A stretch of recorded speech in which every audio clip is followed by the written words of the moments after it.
I do want to thank the witnesses for being here and for coming in. I know Arizona, that's at least a two-leg flight, right? And we had a train we had to negotiate around. So thank you two for coming. And where are you from, D.C.? Okay, so we're still very glad that you're here today. Thanks for coming, and we appreciate your heartfelt testimony from all of you guys. Look, nobody has said that every migrant who comes across our southern border is a criminal. And that's just a false statement, okay? Nobody has said that they're dirty or anything like that. I think making the point about defecating in spinach fields, maybe that's the interpretation or how we got to that comment, but that's just a reality of what you're dealing with in southern Arizona. So I appreciate you pointing it out and how it creates a financial cost to the farmers, but nobody's saying that. And this continued suggestion that pushing back and trying to get border security is somehow racist or xenophobic it's just not fair. You know, that's political gamesmanship, really at its best. Because you know, I don't want. I mean, we can look at the 160 plus countries that are violating our southern border. It isn't about race. It just isn't. It's about security. And so, you know, when we hear that from the other side, it's almost, well, what are you hiding? I mean, what are you deflecting for? I mean, if you want to defend the policies at the southern border, defend the policy, defend what Mayorkas is doing, but don't just say things that aren't true. And I want to reiterate that this committee is not the Judiciary Committee. We're the Homeland Security Committee. I think we all recognize that there are immigration laws that need to be changed. That's important. But this committee's responsibility is border security. And if anything has been demonstrated by the policies of this administration, if you change the admission policies or you create an incentive for people to come, they're going to come in mass waves.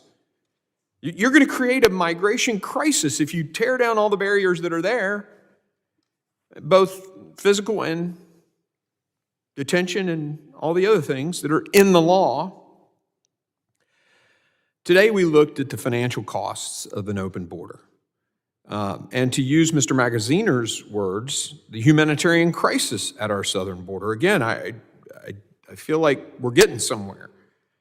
We heard from our witnesses, billions and billions of dollars. The crisis has cost the taxpayers of just one city $6 billion just next year. One city, the city of New York. But let's compare for just a second, and no offense to the great people of New York City. I remember when I was a cadet at West Point, enjoying that city very much on the weekends when I finally got my freedom from that place. But, you know, you're a city of 12 million people, right? About 12 million, 11 million, 8.1 million. Okay, so it's down from what it was, 8.1 million. And you got about 330 something coming a day, 350 coming a day. El Paso's a city of 200,000. They've had 800 and something a day. So I get that it's $6 billion, and I really appreciate Mayor Adams just speaking out, but and this is the border cities are just getting hammered. It's untenable, to use a friend's words. You know, the minority party has said that there's some kind of financial upside to the way that Secretary Mayorkas' policies are working right now with migration. Well, if that's the case, then why is Mayor Adams saying that it's going to destroy his city? If what we're doing today has some financial benefit, the way we're doing it today, because that's what we're looking into, we're oversighting what's going on right now. So if there is some financial upside, why is this mayor, who is a Democrat, saying this is going to destroy his city? I'm sure Mayor Adams recognizes that he'd love to have people working, filling those empty jobs. Well, why demand that the federal government do something and suggest that it's somehow hurting his city? Let's look at how we got here, because my colleagues across the aisle want to keep reflecting back to the previous administration. We heard several of our colleagues just, revert back to that.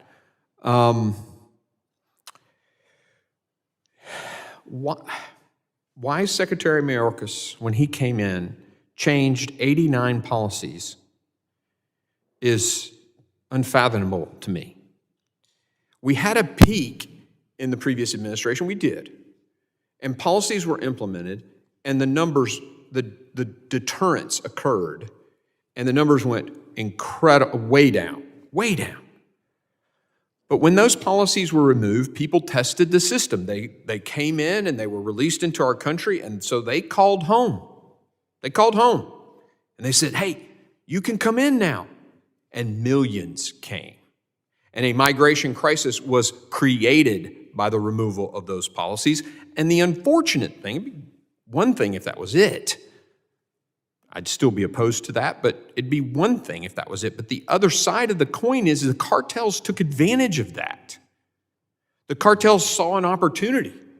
And so they started charging all these people coming. They don't allow them to flow through Mexico unless they pay them, right? Putting billions of dollars into the pockets of horrible criminals. Show video after video of them burning human bodies, decapitating people. We're giving them billions of dollars with these policies that are gone and this incentive that we've created. And oh, by the way, when they overwhelm the border crossers or the Border Patrol, they then bypass with fentanyl, bypass with nefarious folks who don't want to just get caught and released into the country. And they are meanwhile pocketing billions, and Americans are dying. The mass waves of people caused by the changed policies is the cause of the billions of dollars that our taxpayers are having to shell out, period. That's what's happening. That's how we got here.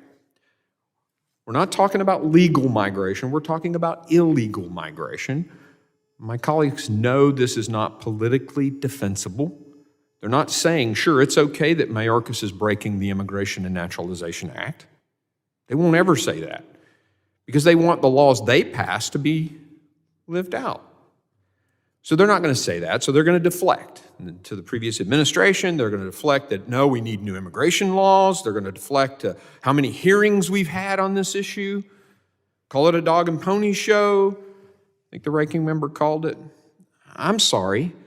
The financial costs to the taxpayers of flawed border policies are exactly what we should be looking into.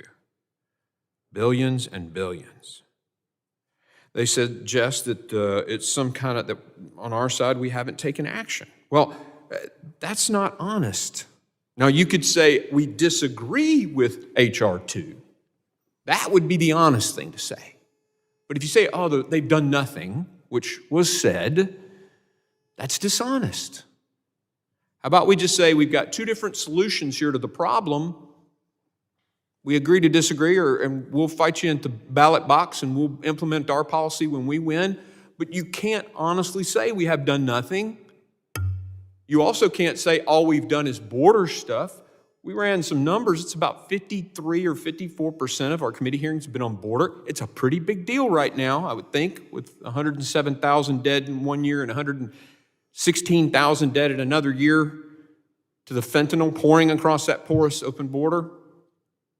I think it should be looked into, but you can't say that's all we're doing. We've had great hearings on the Arctic. We've had great hearings on emergency management issues.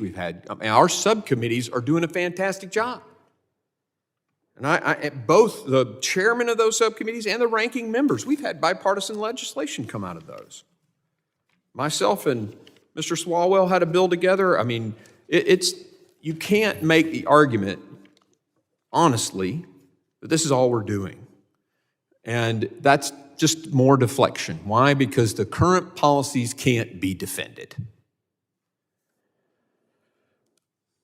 Our national security is tied to border security.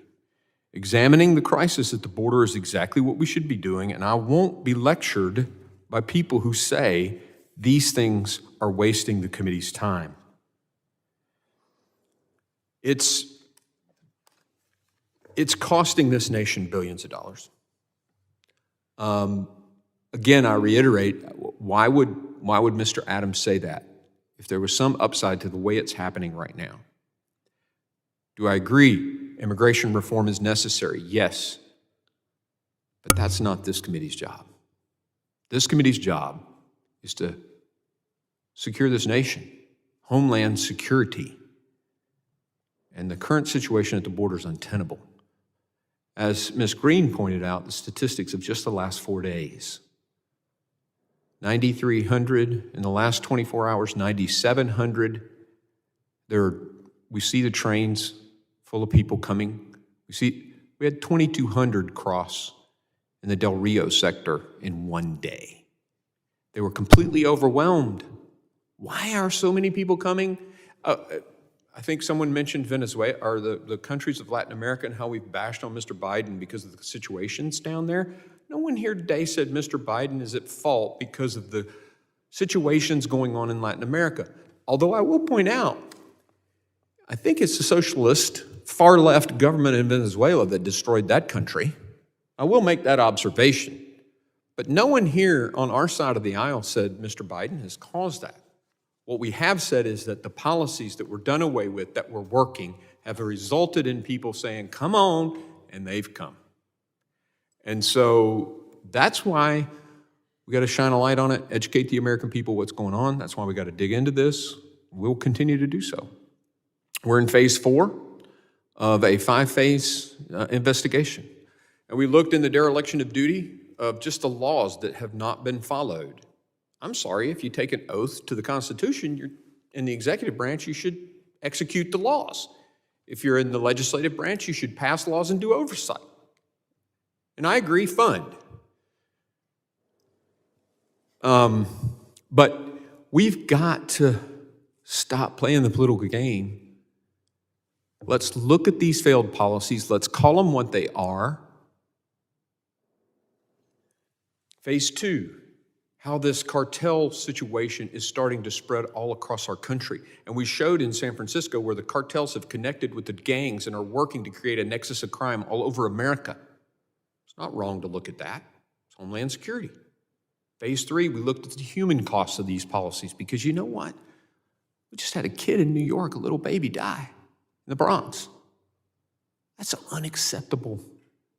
Unacceptable for men and women who've risen their hand and said, I will defend our nation. And today we're looking at the financial costs. And I'm sorry, again, I make the point, and I know this is redundant. Mayor Adams, a Democrat, would not be, if there was some net positive, he'd not be screaming, help, this is destroying my city. And next phase, we'll look into some things that informants have come and whispered in our ear. And we'll talk about that in the appropriate time. But we're committed to getting to the bottom of this, to exposing it, and hopefully winning more hearts and continuing to move the needle. There is a crisis at our southern border, and it is harming our country, and it is killing Americans. And it is empowering drug cartels.